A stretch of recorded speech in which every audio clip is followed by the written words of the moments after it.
ونستعينه ونستغفره ونعوذ بالله من شرور أنفسنا ومن سيئات أعمالنا من يهده الله فلا مضل له ومن يضلله فلا هادي له أشهد أن لا إله إلا الله وحده لا شريك له وأشهد أن محمدا عبده ورسوله أما بعد.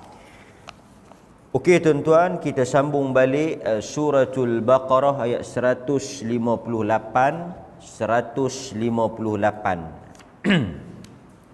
Kita tengok dahulu ayatnya, kemudian kita tengok terjemahan, kemudian kita tengok tafsiran para ulama berkaitan dengan maksud ayat tersebut. 158. Siapa yang ada naskah boleh tengok, ataupun yang boleh boleh cek di mushaf masing-masing. Qala Allah Ta'ala, Allah Azza wa Jal berfirman, Inna as-safa wal marwata min sya'airillah, faman hajjal baita aw i'tamara fala junaha alayhi an yattawwafa bihima, wa man tatawwa'a khairan fa inna Allaha syakirun alim. Suratul Baqarah ayat 158. Itu ayat yang kita baca pada pagi ini, dan kita tengok sedikit apa yang disebut oleh para ulama berkaitan dengan maksud ataupun terjemahan ayat tersebut. Ayat ini kalau kita tengok apa yang dihuraikan oleh para ulama, dia berkaitan dengan pensyariatan apa yang disebut sebagai sa'i di antara Safa dan Marwah. Kita tengok sedikit terjemahan ayat. Sesungguhnya Safa bukit Safa, wal Marwata bukit Marwah, min sya'airillah sebahagian daripada syiar, sebahagian daripada syiar Allah. Faman hajjal baita, sesiapa yang melakukan haji al-bait di Baitullah Masjidil Haram, aw'tamara atau melakukan umrah, fala junah, tidak menjadi suatu kesalahan, dosa ke atas mereka untuk an yattawwafa bihima, untuk bertawaf di antara keduanya. Keduanya merujuk kepada Safa dan Marwah. Wa man tatawwa'a, dan sesiapa di antara kamu yang melakukan amalan tatawwu', yakni merujuk kepada amalan sunat, melakukan ibadat sunat, khairan, lebih baik baginya, fa innallaha syakirun alim, sesungguhnya Allah itu maha mengurniakan dan maha mengetahui. Itu apa yang boleh kita tengok terjemahan ayat secara umum. Kita tengok sedikit latar belakang ayat, ataupun apa yang boleh kita ambil cerita di sebalik ayat ini. Kalau kita tengok dalam tafsir Ibn Kathir umpamanya, para ulama tafsir membawa kisah ataupun sababun nuzul, latar belakang ayat ini, seperti mana yang disebut antaranya apa yang dimaksudkan dengan sesungguhnya Safa dan Marwah adalah sebahagian daripada syiar Allah, sebahagian daripada syiar agama ini. Dan orang yang melakukan ibadah haji dan umrah tidak menjadi suatu kesalahan, halangan, keberatan ke atas mereka untuk bertawaf di antaranya, yakni untuk melakukan sa'i di antaranya. Tawaf ni maksudnya mengelilingi antara keduanya itu. Apabila kita rujuk kepada sebab turun ayat, kita dapati bahawa para ulama menyebut li'anna nas fil jahiliyah nasabu sanamain ala Safa wal Marwah, thumma dakhala man dakhala al-Islam wa kana yatufu baina as-Safa wal Marwah musyrikan min qabl fawajadu harajan min dhalik lamma qadima bihimun nabi fi umratil qada فأنزل الله هذه الآية نفيا للحرج والترخيص بعد الحضر لرفع حضر وإبطاله لا للتشريع فمحله دفع الحرج والإثم لا غير. Ini apa yang latar belakang ataupun apa yang berlaku di sebalik ayat ini. Pada zaman jahiliyah, ini cerita dia. Pada zaman jahiliyah, orang-orang Arab meletakkan dua berhala besar. Satu di Bukit Marwah, satu lagi di Bukit Safa. Ini cerita dia. Cerita dia. Berhala yang diletakkan di Bukit Safa itu yusamma, dinamakan Isafan. Ini cerita dia. Ada satu tokong besar milik orang Arab duduk di Bukit Safa. Nama tokong tu Isaf. Depa tok di situ. Wa wathanan 'ala al-Marwah yusamma Nailah.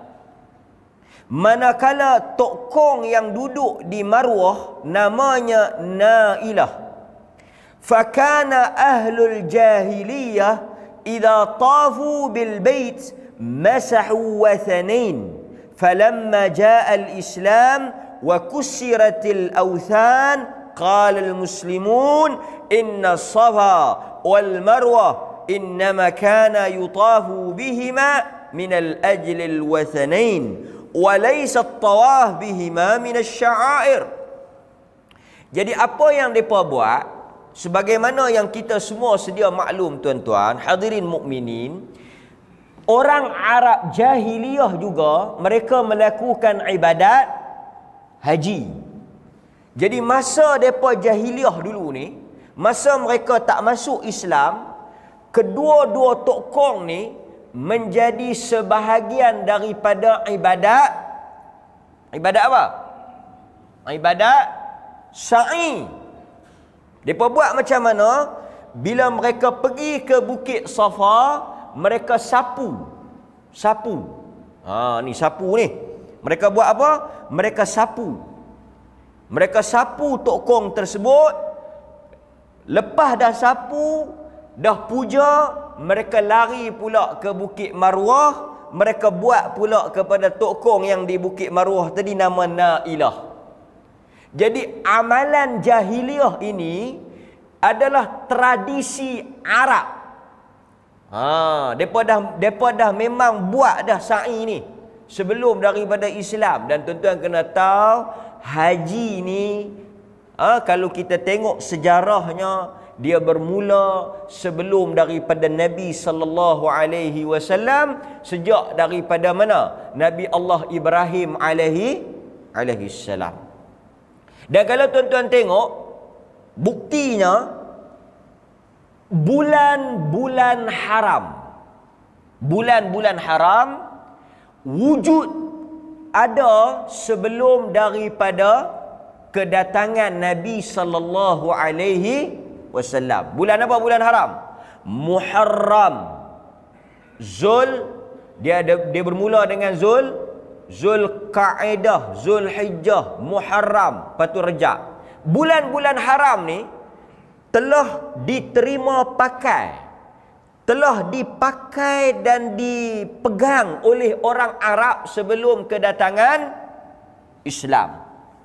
Dan tuan-tuan, bila kita baca sejarah bulan-bulan haram, ni tuan-tuan ada dalam apa dia ni, fasa-fasa yang semakin hampir dengan masuknya bulan puasa lah, kan? Bila masuknya bulan puasa, selepas daripada ibadat puasa, kita akan bertembung dengan ibadat yang sangat besar, iaitu haji. Dan bila kita baca sejarah pemilihan bulan-bulan haram ni, berkait dengan apa? Berkait dengan apa tuan-tuan? Berkait dengan ibadat haji. Sebab apa mereka haramkan bulan Zulqa'dah ataupun Zulhijjah? Zulhijjah, Zulqa'dah. Kedua-dua bulan ini orang bergerak meninggalkan kampung untuk menuju ke Makkah. Dan Muharram, orang bergerak balik, menunjukkan bahawa orang Arab jahiliyah mengharamkan bulan-bulan ini, maknanya melarang sebarang pertumpahan darah, melarang sebarang peperangan, melarang sebarang urusan nak mengganggu manusia, menghormati ibadat haji. Yang mana perkara ini sebelum daripada kedatangan Nabi sallallahu alaihi wasallam. Dan bila kita tengok ibadat haji, tuan-tuan, lebih menarik pada zaman Arab jahiliah, selain daripada sa'i yang kita tengok yang ada dalam ayat ini, mereka juga bertawaf. Mereka juga bertawaf di sekitar Kaabah. Cuma tuan-tuan rujuk dalam surah Al-Anfal ayat 35. Tuan-tuan rujuk dalam surah Al-Anfal ayat 35. Apa dia Allah Ta'ala cerita? وَمَا كَانَ صَلَاتُهُمْ عِنْدَ الْبَيْتِ إِلَّا مُكَاءً وَتَسْدِيَةً فَذُوقُوا الْعَذَابَ بِمَا كُنْتُمْ تَكْفُرُونَ. Tidaklah orang-orang musyrikin Makkah salat ataupun melakukan ibadat di sekitar Baitullah. Tengok ayat ni menyebut mereka melakukan ibadat di mana? Di Baitullah. Bagaimana bentuk ibadat tersebut? Muka'an wa tasdiyah. Apa dia? Iaitu dengan cara bersiul. Bersiul. Mereka bersiul. Dan mereka berapa? Bertepuk tangan. Dan mereka bertawaf ataupun tidak? Bertawaf. Itu dalam surah Al-Anfal. Maknanya memakmurkan, mengimarahkan Masjidil Haram, Kaabah ini sudah wujud tradisinya sebelum Nabi lagi. Kaabah tu pun dah memang ada sebelum daripada Nabi SAW. Dan tuan-tuan tengok juga dalam surah Al-A'raf, dalam surah Al-A'raf ayat 31. Tengok surah Al-A'raf ayat 31. Tulis tuan-tuan, balik sekali tengok. Sekarang tuan-tuan tak boleh tengok lagi, tak ada masalah. Balik sekali tengok Al-A'raf ayat 31. Ini cerita pasal apa? Pasal amalan orang musyrikin. Nak habaknya, mengimarah, memakmurkan Masjidil Haram ni sudah dibuat oleh orang musyrikin Mekah. Kita tengok dalam surah Al-A'raf Allah kata apa? Ya bani Adam, khudhu zinatakum 'inda kulli masjid wa kulu washrabu wa la tusrifu innahu la yuhibbul musrifin. Wahai anak Adam, pakailah pakaian kamu yang indah setiap kali kamu mendatangi masjid. Allah kata dekat kita, wahai anak Adam, ambillah pakaian yang indah, pakaian yang cantik, zinah, perhiasan yang elok apabila kamu datang ke masjid. Makan dan minumlah dan janganlah kamu melebih-lebih. Allah membenci orang yang melebih-lebih. Al-A'raf ayat 31, surah nombor 7. Apa kaitan dengan musyrikin Mekah? Pasal apa Tuhan suruh anak Adam pakai elok-elok masa nak pergi masjid? Tuan-tuan buka tafsir Ibn Kathir. Di rumah kalau ada tafsir Ibn Kathir, tuan-tuan buka ayat ni. Tuan-tuan buka tafsir Ibn Kathir ayat surah Al-A'raf 31. Tengok Ibn Kathir kata apa. Saya baca dekat tuan-tuan. Ibn Kathir kata, ayat surah Al-A'raf 31 ini adalah sebagai bantahan. Kita bila baca tafsir baru kita faham ayat tu. Ayat Allah mengarahkan supaya anak Adam ni bila pergi ke masjid pakai baju hok elok-elok, pakai baju hok cantik-cantik. Itu sebab apa?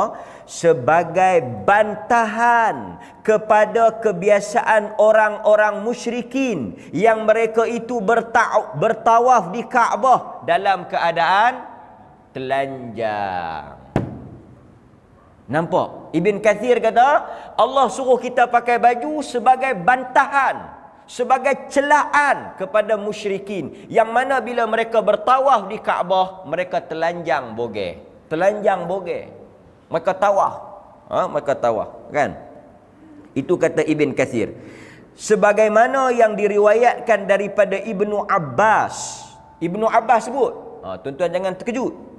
Pasal itu kita kata, tuan-tuan, mereka tawaf di Kaabah, telanjang. Depa jadi apa? Depa jadi apa? Depa jadi apa, tuan-tuan?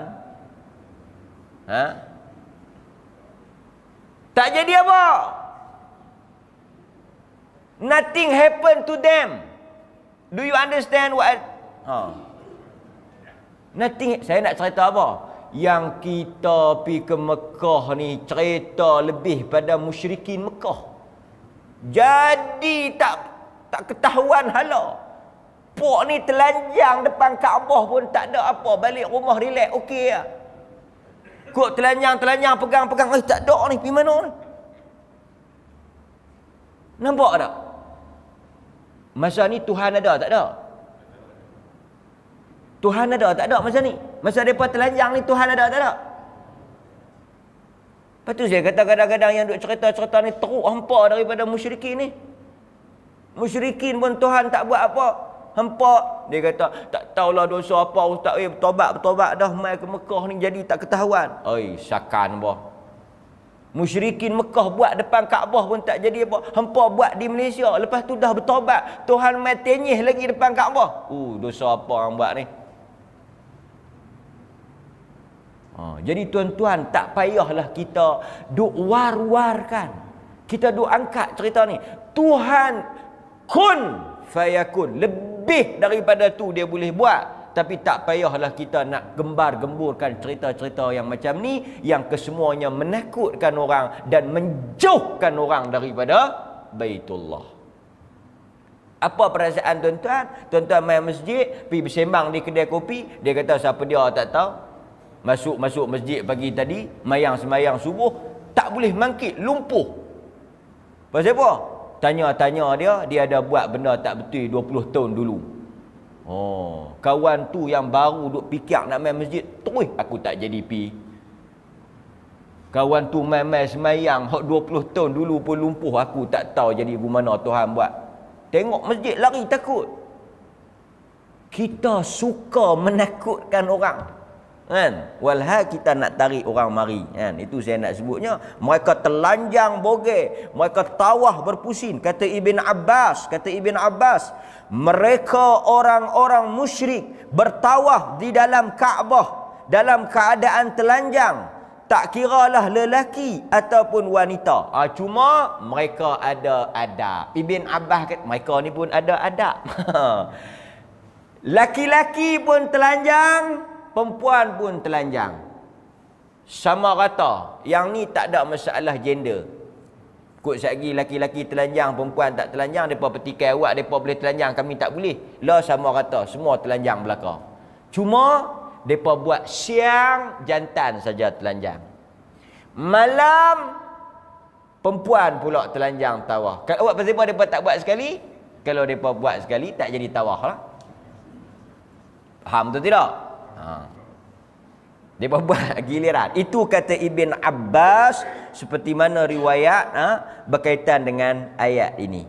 Jadi mereka beribadah di Kaabah ni dengan pelbagai benda. Termasuklah di mana? Termasuk di mana? Di sa'i, mas'a tadi ni. Di mas'a, tempat orang sa'i ni di antara Safa dengan Marwah. Okey. Jadi, ni saya nak cerita ni latar belakang ayat ni. Jadi, apabila mari masa Islam, mereka dah masuk Islam, depa nak pi sa'i tu, depa duk teringat amalan masa jahiliah dulu ni, depa duk rasa berat, duk rasa tak berapa nak boleh masuk, duk terbayang lagi tok kong tu. Duk terbayang lagi. Tradisi tu masih duk ada lagi. Duk duk berakar lagi. Jadi depa tak berapa nak boleh pi lah. Depa kata apa? Depa kata kalau kita pi ni macam kita ulang balik benda yang sama, macam kita buat balik benda dulu. Jadi mereka rasa berat nak pi sa'i. Pasal apa? Pasal benda ni depa buat masa mereka kafir dulu. Ini dia panggil apa? Tradisi Arab yang menghalang ataupun yang menyebabkan orang musyrikin yang masuk Islam ni jadi tak boleh terima. Saya bawa contoh. Ada beberapa tradisi Arab yang Islam buang benda ni, tapi depa masih lagi ada benda tu. Benda tu zaman jahiliah.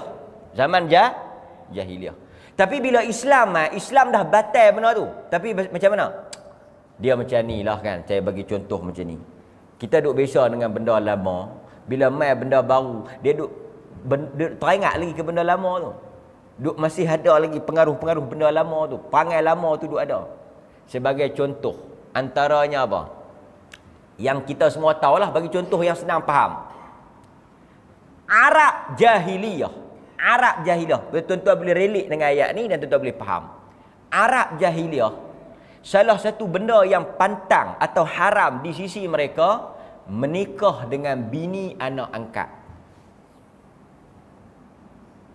Menantu lah, tapi menantu angkat. Kalau menantu Kediri boleh menikah tak? Ha? Menantu Kediri boleh nikah? Tok Imam kata haram. Haram lah. Takkan nak lawan Tok Imam. Menantu sendiri tak? Kok saya berkenan dengan mentua saya, boleh menikah tak? Okey, tak apa. Saya pun cerai bini saya, boleh tak menikah? Saya cerai bini saya, boleh tak saya menikah dengan mentua saya?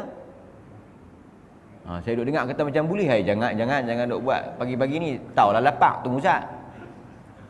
Tak boleh. Arab jahiliyah. Depa ada tradisi ni. Di sisi Arab jahiliyah, anak angkat macam anak sendiri. Saya duk pergi mengajak 2-3 tempat ni, saya duk pergi mengajak di kampung-kampung ni, masuk kampung-kampung ni, bukan masjid lah, di kampung-kampung ni. Rupanya kita di 1-2 tempat ni kena ingat anak angkat ni bela ni ayat depa ni. Allah Ustaz, saya bela daripada besar ni. Saya bela daripada besar ni. Tuan-tuan tahu masalah dia apa? Pertama, depa nak bagi pesaka. Depa nak bagi pusaka. Yang kedua, depa nak suruh anak angkat basuh berak kencing masa depa sakit. Yang ketiga, bin. Yang keempat, dari sudut pergaulan. Saya bagi contoh lah. Saya kata anak angkat ni, bila dia dah besar, dia tak boleh sentuh dah. Yang laki-laki tak boleh sentuh mak angkat. Yang perempuan tak boleh sentuh pak angkat. Dan kalau mak angkat duduk dalam bilik, pak angkat tak ada, anak angkat tu laki-laki, katalah nama mak tak boleh masuk bilik yang mak angkat saja ada, kena pak angkat sama ada. Kalau saya, pak tak ada, masuk bilik mak kandung tak apa. Tapi kalau anak angkat tak boleh. Tu yang keluar ayat tu. Tu yang keluar ayat 2 jari tu. Ustaz, dia buat lembut leher. Ustaz, ni saya bela besar ni. Takkan dia pun tak boleh. Dia kata tak boleh sentuh pasal dia anak angkat, bukan mahram. Tak boleh. Macam orang luar asing. Apa dia orang luar asing ni? Ajnabi. Macam ajnabi. Dia duk berasa dia bela lama tu macam anak kandung. No, ini hukum. Lepas tu dia duk nak pelokoh kita bagi boleh juga. Tak boleh ke? Tak apa, saya pun tak ada apa rasa apa. Kalau duduk kira rasa kacau kan. Kita pergi tak mana-mana peluk bini orang. Lepas tu, orang peluk bini aku. Aku tak ada rasa apa, aku anggap macam kok aku ya.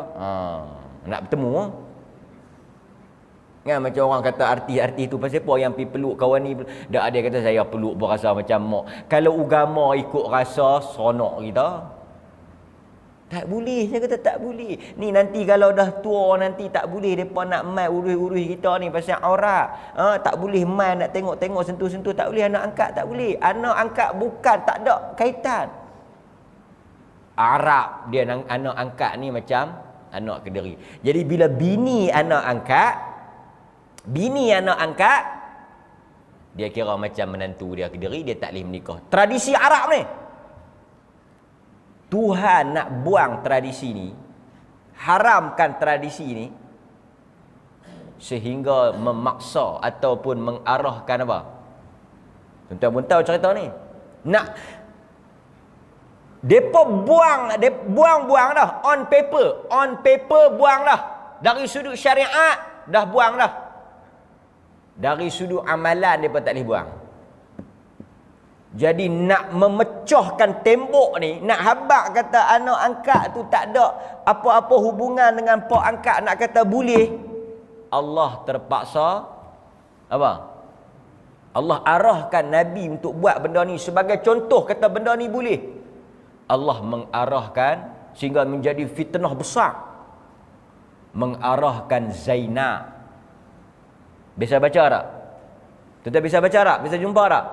Allah mengarahkan Zainab yang ketika itu isteri kepada Zaid bin Harithah.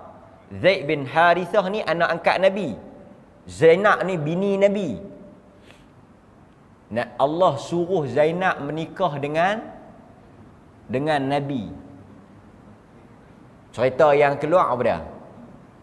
Cerita yang keluar, Nabi cucu Zaid suruh bercerai dengan Zainab pasal dia berkenan dekat bini anak angkat dia. Tu cerita yang keluar. Biasalah, kita pun yang duk baca Facebook pun macam-macam cerita. Betul tak? Nampak? Pasal apa perkahwinan? Perkahwinan ni atas arahan Tuhan. Pasal itu Zainab bila dia sebut perkahwinan dia dengan Nabi, dia bangga sikit lah.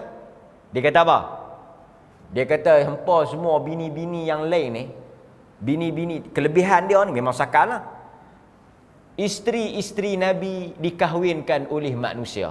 Hampa berkahwin dengan Nabi ni dikahwinkan oleh manusia. Tapi perkahwinan aku, kata Zainab, dengan Nabi dikahwinkan oleh Allah. Zainab kata kami ni arahan Allah suruh kahwin. Dan Nabi kahwin dengan Zainab untuk memecahkan tembok tradisi orang Arab yang tak boleh terima bini anak angkat ni kahwin dengan pak angkat. Jadi Nabi kahwin ni untuk nak lawan tradisi ni. Kan, tradisi ni. Okey? Jadi balik kepada tajuk kita. Jadi bila Allah perintahkan orang Arab pergi sa'i di Marwah, Safa Marwah ni, depa jadi macam itulah. Kemudian Allah Taala turunkan ayat ini, fa anzalallahu hadhil ayah nafiyan lil haraj. Allah turunkan ayat ni nak bagi tahu apa? Sesungguhnya Safa dan Marwah ini adalah daripada syiar agama Allah, syiar Islam, dan dia tak ada kaitan dengan berhala tadi. Barulah depa rasa lapang dada bila Allah turun ayat ni, barulah depa rasa tenang, barulah depa rasa semangat nak pi sa'i. Itu cerita dia. Itu cerita yang kata, yang Allah tegaskan sekali lagi, Safa dengan Marwah itu daripada syiar. Pasal apa? Pasal mereka duk berat kaki tu, nak langkah pi tu tak apa nak pi. Pasal duk pikir. Mereka kata macam, tak ada beza. Dulu masa musyrikin pun duk lari kot ni. Masa Islam pun duk lari kot ni. Macam kita tak ada apa-apa perubahan. Allah kata tak, perubahannya dahulu kamu lari kerana berhala Asaf dan Nailah, sekarang kamu lari kerana Allah. Pasal itu Allah kata apa? Allah kata min sya'airillah. Okey tuan-tuan, tuan-tuan tahu latar belakang ayat, dan itulah kisah di sebalik ayat ini. Cuma saya nak sebut sikit. Apabila kita pergi ke Mekah, kita buat umrah, banyak benda yang kita tak faham dan kita tak tahu pasal apa kena buat. Bila kita tawaf, pusing, kita pun tak tahu pasal apa 7 kali. Lepas tu dalam kita tawaf tu tuan-tuan tahu tak? Kena lari anak-anak. Pasal apa kena lari anak-anak? Tuan-tuan ni tak berhenti sat pergi umrah ha. Punya sakan. Tanya pergi mana pergi umrah, tanya pergi mana pergi umrah. Kita kata bila yang balik duk kira duk sakanlah nak abang. Nak tanyalah sikit dah sakan sangat pi. Pasal apa dalam tawaf kita lari-lari anak? Sejarah dia apa dia? Dia kata itulah yang cari ayak Hajar dengan apa dia ni Nabi apa? Hajar dengan apa Nabi apa? Nabi Ismail. Yang tu sa'i. Dia kira lari Nabi Hajar, lari Hajar. Pasal apa kita lari masa tawaf tu? Nasib baik boleh jawab, tidak tak ada makan pagi ni. Apabila Nabi sampai di Makkah, tersebar cerita kata puak rombongan Nabi ni kena penyakit. Depa dah bawa cerita rombongan Nabi ni kena penyakit. Sekali hangpa tengok pakat lembek. Hangpa tengok depa macam orang tak makan tu. Ni cerita yang tersebar. Nabi bila dengar lagu tu, dia tak suka. Ni salah satu sifat kita. Orang Islam jangan duk tunjuk lekeh. Nabi kata sekali hangpa masuk, hangpa lari.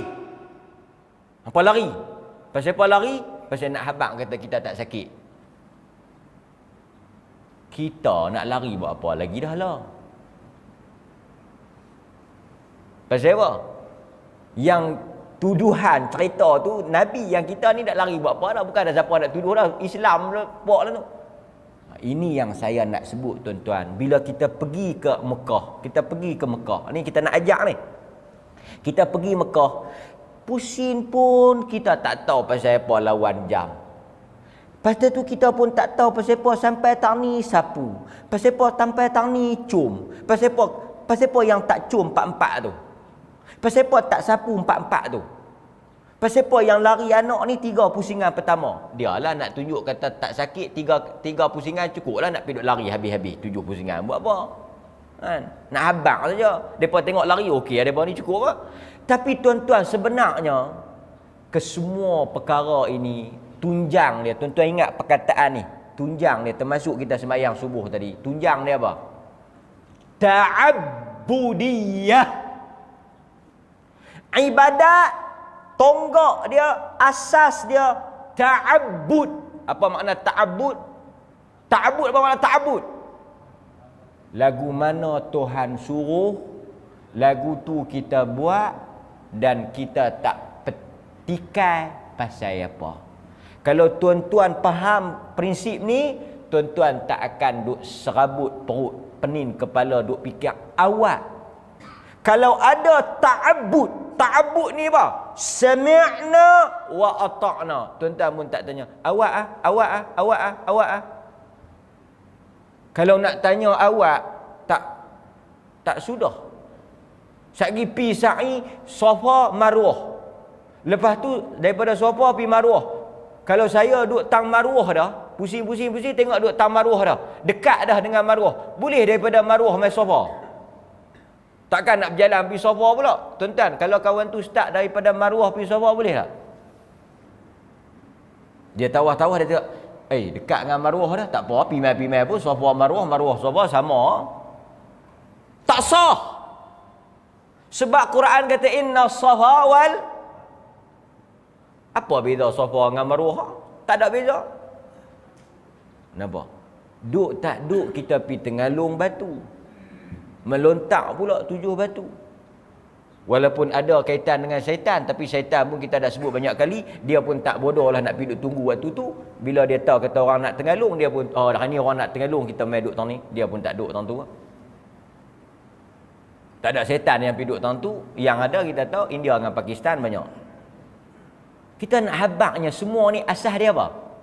Ta'abbud. Ta'abbud ni dia ibadat, tonggak dia ta'abbud. Bila turun perintah, sami'na wa ata'na. Itu prinsip dia. Pasal kita boleh ceritalah lari ni kerana hajar kan di sa'i hajar cari minuman untuk Ismail. Tapi kita nak cari minuman apa? Kita bukan lari kerana hajar. Tuan-tuan jangan silap faham ni. Kita bukan lari kerana hajar lari. Kita lari kerana Tuhan lari. Maka sebab itu kata-kata yang sangat besar maknanya. Kata-kata yang sangat menggambarkan orang yang kata tu dia sangat faham agama ni. Kata-kata Umar Al-Khattab ketika mana dia cium Hajarul Aswad. Pasal tu saya bukan nak riak. Bukan nak riak. Pi saya ingat lebih pada 20 kali dah. Tapi sekali saya tak pernah cium Hajarul Aswad. Itulah. Tengok Tuhan tak bagi dia cium. Ada dia buat tak kena tang mana tu. Orang kita saya pun tak tahu ada daripada Malaysia ni kita dengar. Saya yang nak pi sangat ni, nak cium Hajarul Aswad. Pi.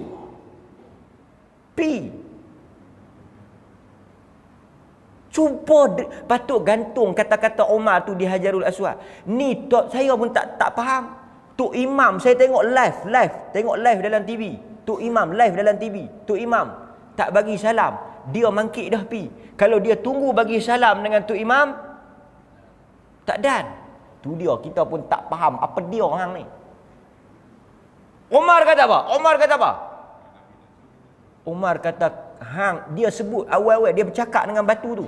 Kita kata apa yang dia bercakap dengan, dia bukan bercakap dengan batu, dia bercakap dengan kita, tapi dia tuju ke batu tu. Sesungguhnya innaka hajarun. Ini prinsip agama. Ini prinsip ibadat. Umar bagi satu panduan kepada kita. Dia kata innaka hajarun. Hang ni ketui batu saja. Ketui batu. Artinya apa? Ketui batu macam ketui batu lain. Kemudian dia tambah lagi, la tanfa' wa la tadar. Engkau batu yang tak boleh memberi manfaat dan tak boleh memberi mudarat. Ini akidah. Pasal tu Umar ni dia faham. Kita pi tak faham. Kita pi dalam keadaan tak faham. Pasal tu bila tak boleh cium, macam-macam lah. Sapu dengan kepiah lah. Suar dengan apa lah. Kan? Ada satu makcik tu, dia cerita. Masa duk makan, ada 2-3 orang kawan-kawan. Dia duk makan di dewan makan tu, dia cerita penuh kegembiraan. Awak makcik pasal apa? Dia bawa keluar biji tasbih dia dah pi sapu di Hajarul Aswad. Dia kata ni, dia dah sapu di dia dah sapu di Hajarul Aswad. Cuma dia tak pandai sikit je. Kalau dia pandai sikit, dia boleh buat duit. Saya boleh ajak. Siapa-siapa yang tak dan pi cium Hajarul Aswad, boleh cium biji tasbih dia. Sama. Pasal apa? Pasal dah sentuh Hajarul Aswad. Kita nak pi cium orang tak boleh lah kan? Macam Bang Simi pi cium, saya tak boleh cium, saya tak boleh lah pi cium Bang Simi. Bang Simi pi cium, saya nak cium sikit. Tak boleh, dia cium. Dia pun pegang tu. Daripada penampilan dia, masa dia pegang tu, dia rasa ada power tau. Dia pun pegang lain macam, tunjuk pun. Dia tengok ni, yang ni. Yang dah kena ni Hajarul Aswad. Ini orang kita dia salah faham. Pasal apa? Pasal dia tengok X-ray M. Osman cerita pasal batu hikmat tu. Macam ada power tau batu tu.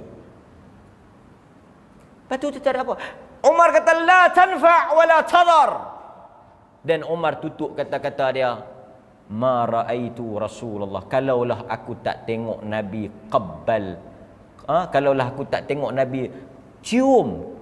Umar kata kalau tidaklah kerana Nabi cium engkau, kalaulah bukan kerana Nabi cium, ma qabbaltu, aku pun tak teringin nak cium.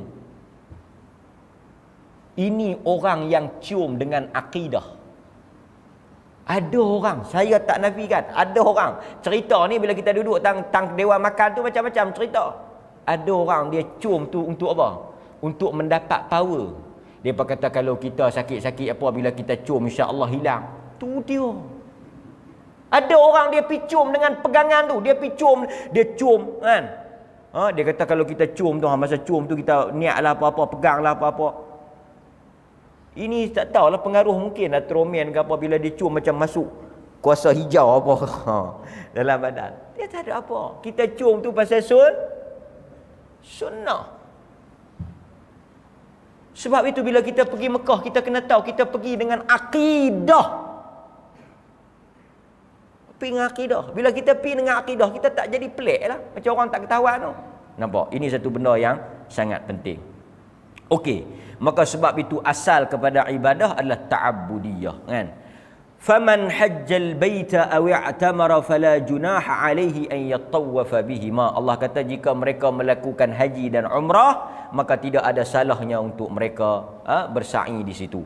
Dan kita nak sebut juga tuan-tuan, hukum sa'i khilaf di kalangan para fuqaha. Ada yang mengatakan apa dia ni, sa'i ni sebagai apa? Rukun haji yang mana tidak sah jika kita tak melakukannya, seperti mana pandangan jumhur ulama. Ada juga yang menyatakan ia wajib. Ia wajib tapi bukan rukun. Meninggalkannya menyebabkan kena dam. Ada juga yang menyebut dia sebagai sebahagian daripada sunat. Perbahasan ni panjang, dibincangkan oleh ulama di dalam bab fiqh. Tapi kita nak sebutnya tuan-tuan, ayat ini pertama membatalkan segala kepercayaan jahiliah. Yang kedua, ayat ini nak memperbetulkan pahaman dan tanggapan orang Islam apabila dia melakukan ibadat, hendaklah dia membulatkan ibadat itu dilakukan lillahi ta'ala. Sebab itu Allah ajar, masa kita nak masuk ke Mekah, kita disuruh lafazkan talbiyah. Apa yang kita sebut? Labbaik Allahumma labbaik. Aku menyahut panggilanmu ya Allah. Kita pergi ke Mekah bukan kerana panggilan Hajarul Aswad. Kita pergi ke Mekah bukan kerana panggilan Kaabah. Kita pergi ke Mekah bukan kerana panggilan sa'i ke, panggilan apa ke. Kita pergi ke Mekah kerana Allah. Kita pergi ke Mekah itu kerana Allah Subhanahu wa ta'ala. Dan kita nak kesimpulan yang boleh kita buat daripada hadis ini, apa dia tuan-tuan? Membesarkan Kaabah dan juga melakukan haji merupakan amalan dan tradisi Arab jahiliyah. Dan kita orang Islam diarahkan oleh Allah untuk membesarkan syiar dia. Yang mana syiar ni? Kita sebut sikit kat tuan-tuan. Apa yang dikatakan syiar? Syiar ni apa? Syiar ni, ni tuan-tuan duk sebut syiar. Ini syiar Islam. Syiar ni maksud dia apa? Lambang. Simbol. Salah satu daripada syiar Islam apa dia? Azan. Pasal tu kalau kita baca dalam sirah, bila Nabi nak pergi perang, apa dia ni? Nak pergi perang ke satu negeri, Nabi akan tunggu ada laungan azan ataupun tidak.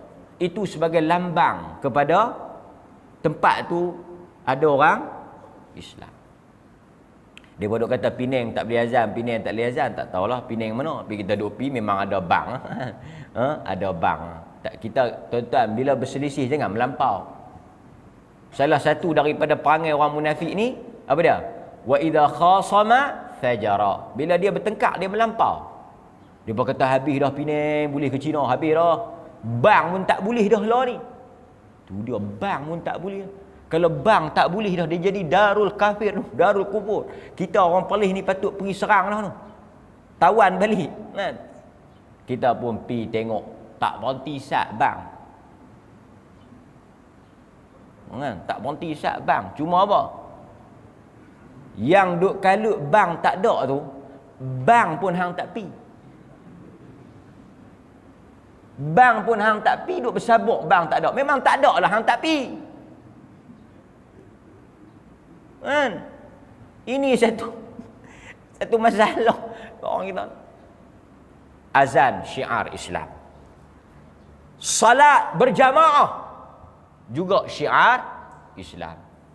Lambang. Pasal itu bila apa dia ni, bila mari raya Nabi salat di tanah lapang, itu juga nak melambangkan syiar Islam. Syiar ni macam lambang lah, orang tengok ini apa? Tanda Islam. Kan? Tanda Islam, kan? Tuan-tuan, cuba bayang tengok. Kita bayang tengok. Kalau jadi Azan saja. Ni sebab depa kata lah ni Islam terancam. Islam terancam. Okey, tak apa. Kita nak pertahankan Islam. Macam tuan-tuan nak bagi orang kafir gerun senang ya.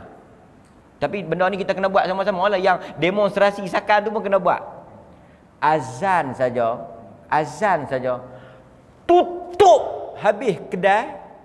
Semua yang mana kata Islam Melayu sepakat Islam berdaulat tu, semua tu meneram, yung ramai-ramai main masjid. Saya ingat tak berketik Cina.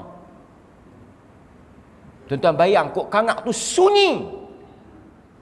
Kangak tu, pekan Kangak tu sunyi. Penuh Masjid Alwi tu. Penuh Masjid Putra. Macam sembahyang Jumaat. Saya ingat sepatah mereka tak berani nak tuntut apa. Nampak? Ini mereka dah mangkit duk. Mereka dah mangkit duk tai chi, kita duk bantai lena, tiba-tiba kita nak kata hampa kena takut dengan kami ni. Hampa jaga kalau jadi 13 Mei pedang berjalan tak ada orang, duk gempak waktu. Cina kata tak apa, kalau pedang berjalan tak ada orang pun, kami pistol banyak, bos dah. Apa kita tunjuk mari semayang ramai-ramai penuh masjid. Ini Cina tahu tak kita mayang tak ramai? Tuan-tuan, Cina tahu tak kata kita mayang masjid tak ramai? Dia tahulah. Macam mana dia tahu? Ekon dia pasang. Sembang orang Melayu ni. Ekon dia pasang. Dia main pasang ekon. Bila azan dia berhenti sat, dia duduk luar. Dia tengok orang mayang. Dia tahu jawatan kuasa, tu pun jawatan kuasa lama tak main dah. Jawatan kuasa baru pun tinggal. Lepas tu kita duk sembang Islam apa? Cina main pasang tu dia kata nasib baik Cina kalau tidak nak tumpang bagi ramai jemaah juga. Dia pun kesian. Jadi ini yang kita tak tahu yang mana satu syiar, yang mana satu yang kita patut tunjuk. Semayang jemaah dia suruh kita tunjuk. Lepas tu dia azan suruh kita mai. Semangat pada tempatnya itu wajah Islam. Ini duk semangat tak ketahuan hala dan sebagainya. Wallahu taala a'lam. Maka Allah Subhanahu wa taala suruh kita zahirkan, suruh kita lakukan syiar ini kerana apa? Wa man yu'azzim. Ni kepiah lebay ni pun syiar Islam juga, lambang orang Islam. Jadi bila pakai kepiah lebay ni perangai lagu orang Islam sikitlah. Kan? Bila kita pakai kepiah lebay ni bagi nampak perangai macam orang Islam lah. Kan? Rokok jangan duk isap. Kalau nak isap rokok, dia kata kalau nak isap rokok macam mana? Ambil kepiah ni buang. Ambil kepiah ni buang. Isap lah. Kalau pakai kepiah ni janganlah. Kan? Tercemar Islam tu. Kan? Tercemar Islam. Kalau nak pergi tikai ekor pun buang dulu. Ada dia buang bulan pakit. Buang bulan pakit tak apa. Artinya dia tahu hormat. Kan? Kita tak boleh bayang kalau beratuk pakai lebay. Nampak? Allah kata wa man yu'azzim sya'airallah. Allah sebut dalam surah Al-Hajj ayat 32, sesiapa yang membesarkan syiar Allah fa innaha min taqwal qulub, itu adalah di antara tanda mereka itu daripada golongan bertakwa. Maka kita pasal itu korban kita suruh sembelih. Korban tu syiar. Korban tu syiar. Pasal itu kita sembelih, kita tunjuk pada orang ramai. Dan mudah-mudahan Allah Subhanahu wa taala mengurniakan kepada kita kefahaman dan menghilangkan segala amalan-amalan khurafat dan jahiliah, dan mudah-mudahan Allah taala merahmati dan memberkati pagi kita ini. Dan saya mohon maaf sekiranya ada tersilap, terkasar bahasa, terkurang dan sebagainya. Yang baik itu daripada Allah, yang kurang dan silap itu daripada kelemahan diri saya yang hina dan dina di sisi Allah Azza wa Jal. Mudah-mudahan Allah memberikan ilmu kepada saya dan tuan-tuan, dan kita dapat melakukan sunnah Nabi sallallahu alaihi wasallam. Wassallallahu ala nabiyyina Muhammad wa ala alihi wa sahbihi wasallam. Walhamdulillahirabbil alamin. Wassalamu alaikum warahmatullahi wabarakatuh.